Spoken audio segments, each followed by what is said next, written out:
Shalom, selamat pagi saudara-saudara yang diberkati Tuhan, yang dikasihi Tuhan dimanapun saudara berada pada pagi hari ini. Kita jumpa lagi dalam doa pagi dari GPDI Budi Mulia.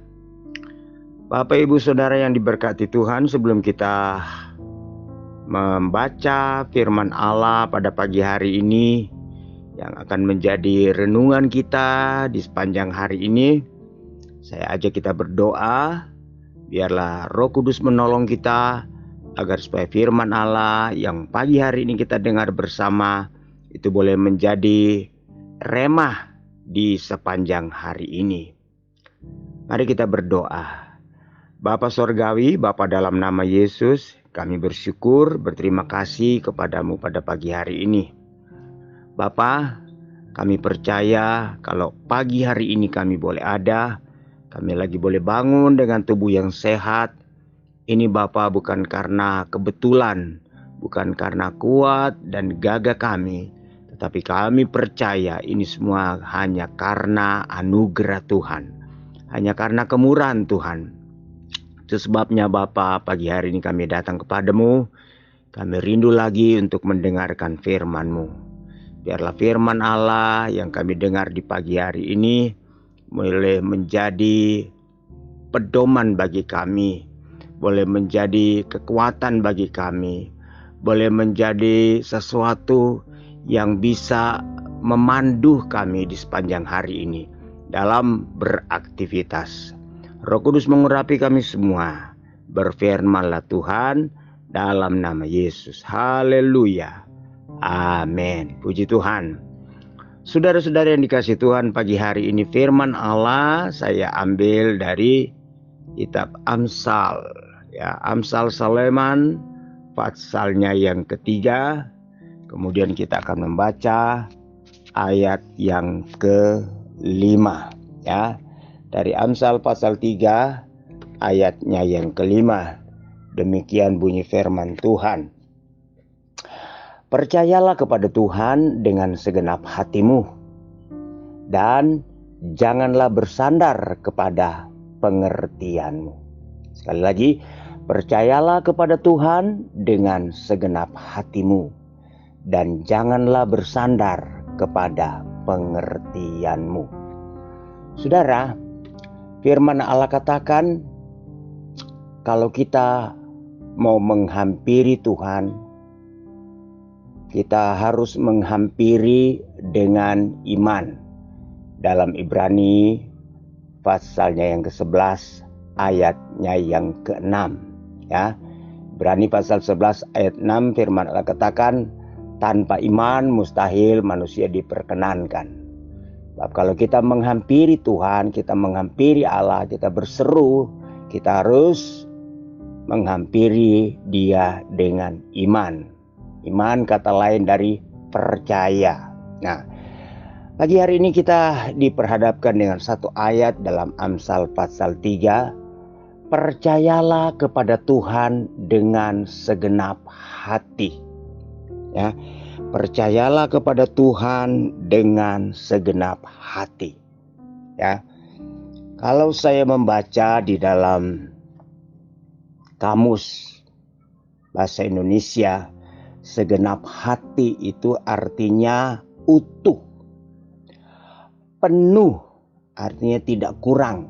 Ya, kalau seperti kita mengisi air dalam botol, ya, itu penuh. Kalau kita masih mengisinya, saudara-saudara, tidak penuh atau masih kurang beberapa garis, itu tidak penuh. Atau seluruhnya, ya. Jadi segenap hati itu artinya utuh, ya, utuh, tidak boleh kurang sedikit pun, penuh, tidak boleh kurang sedikit pun, seluruh, arti semua, ya, lengkap, itu artinya segenap hati. Kenapa saudara-saudara kita kalau percaya kepada Tuhan harus segenap hati? Karena Yakobus katakan, Orang yang mengasihi Allah tidak dengan segenap hati, ya, itu sama halnya dengan seorang yang tidak memiliki ketetapan, atau dia masih bimbang, dia masih ragu, ya. Lawan kata dari segenap hati adalah meragukan, ya. Meragukan Allah, meragukan Tuhan, ya, dan meragukan firman-Nya. Ada banyak orang percaya kepada Tuhan tetapi masih bersyarat. Ada banyak orang percaya kepada Tuhan tapi masih punya catatan. Ada banyak orang percaya ke Tuhan tetapi masih ada, saudara-saudara, keraguan. Artinya tidak sepenuh hati, tidak segenap hati, tidak utuh dia percaya kepada Tuhan. Dia percaya kepada Tuhan, tapi dia masih percaya juga kepada hal-hal yang lain. Dia percaya kepada Tuhan, tapi dia masih percaya kepada kekuatan-kekuatan yang lain. Dia percaya kepada Tuhan, tapi dia masih, saudara-saudara, bercabang hati. Dia percaya kepada Tuhan, tetapi dia masih meragukan. Jadi percaya kepada Tuhan dengan segenap hati artinya penuh, ya, utuh, lengkap. Tidak ada keraguan sedikit pun, ya.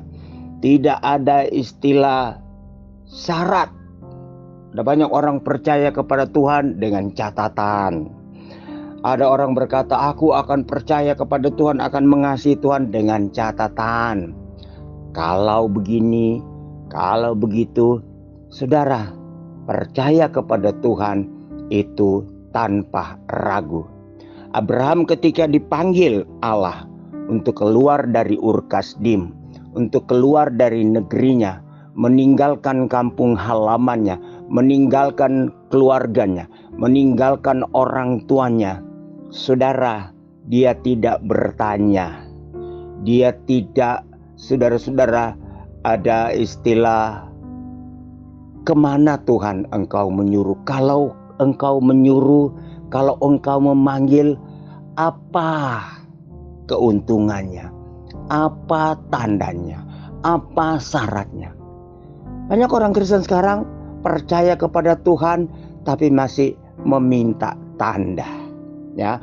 Percaya kepada Tuhan tapi masih bersyarat. Seperti Thomas, Tuhan sudah katakan, ini aku Tuhan, ini aku Yesus yang disalibkan pada 3 hari yang lalu, aku telah bangkit. Thomas tidak percaya. Sampai Tuhan harus berkata, kalau engkau tidak percaya, ini coba engkau cucukkan jarimu di tanganku yang berlobang paku, di lambungku yang berlobang ditombak, ya. Setelah itu baru Thomas percaya. Ada banyak orang Kristen, ya, percayanya demikian. Yesus berkata, berbahagialah mereka yang percaya walaupun tidak melihat. Nah, ini artinya kalau kita percaya kepada Tuhan harus dengan segenap hati, tanpa ragu, tidak ada kebimbangan. Sebab orang yang bimbang, Yakobus katakan, seperti ombak yang di laut yang ditiup angin kian kemari. Haleluya. Orang yang seperti itu, kata Yakobus, dia tidak bisa mendapatkan apa-apa. Yang pertama. Yang kedua, saudara-saudara, firman Allah katakan, dan janganlah bersandar kepada pengertianmu sendiri, ya. Jangan bersandar kepada pengertianmu sendiri, ya. Gambaran atau pengetahuan tentang sesuatu di dalam pikiran, juga pemahaman seseorang tentang sesuatu, ya, itu artinya pengertian. Pengertian kita, saudara-saudara, firman Allah katakan terbatas. Ketika kita coba untuk memahami Allah dengan pengertian kita sendiri, kita tidak akan bisa. Kita tidak akan mampu. seperti Yohanes Pembaptis, ya. Ketika Yesus berbicara tentang seorang yang mau masuk ke dalam kerajaan sorga, dia harus dilahirkan kembali. Nikodemus dia menggunakan pengertiannya sendiri. Nikodemus menanggapi perkataan Yesus dengan pikirannya sendiri. Pikiran kita, pemahaman kita tidak bisa mampu untuk melihat rencana Allah. Sampai dia berkata, masa akan aku yang sudah dewasa ini harus kembali masuk dalam rahim ibuku kemudian dilahirkan kembali. Jadi benar-benar saudara-saudara, Nikodemus tidak bisa memahami maksud Allah. Sebab itu firman Allah katakan, janganlah bersandar kepada pengertianmu sendiri. Ya, pengertian sendiri atau mengandalkan kekuatan, mengandalkan pemikiran kita, mengandalkan kemampuan kita. Ya, itu pengertian. Secara psikologi yaitu kesanggupan, intelijensi seseorang untuk menangkap makna suatu situasi atau perbuatan.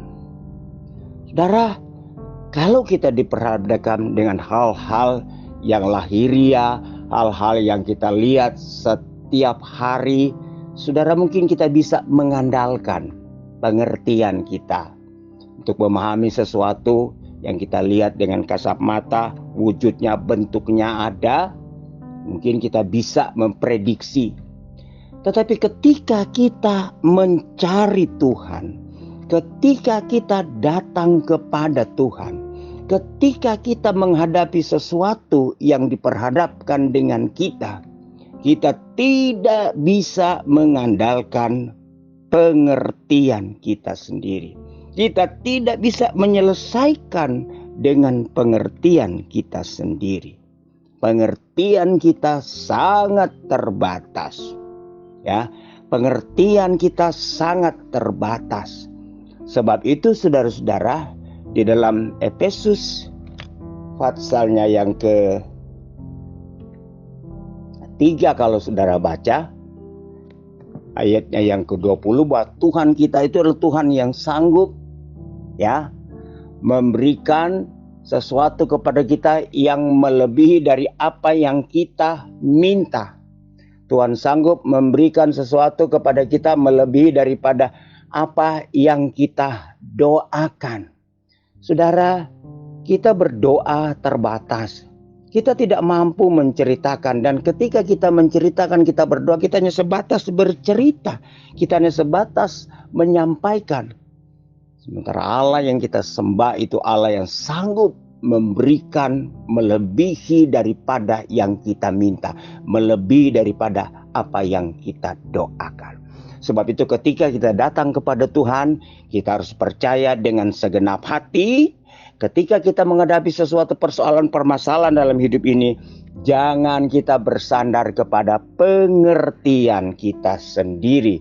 Sebab Yeremia pasalnya yang ke-17 ayat 5, orang yang mengandalkan pengertiannya sendiri, yang mengandalkan manusia, yang mengandalkan kekuatannya sendiri, Yeremia katakan dalam Yeremia 17 ayat 5, terkutuk.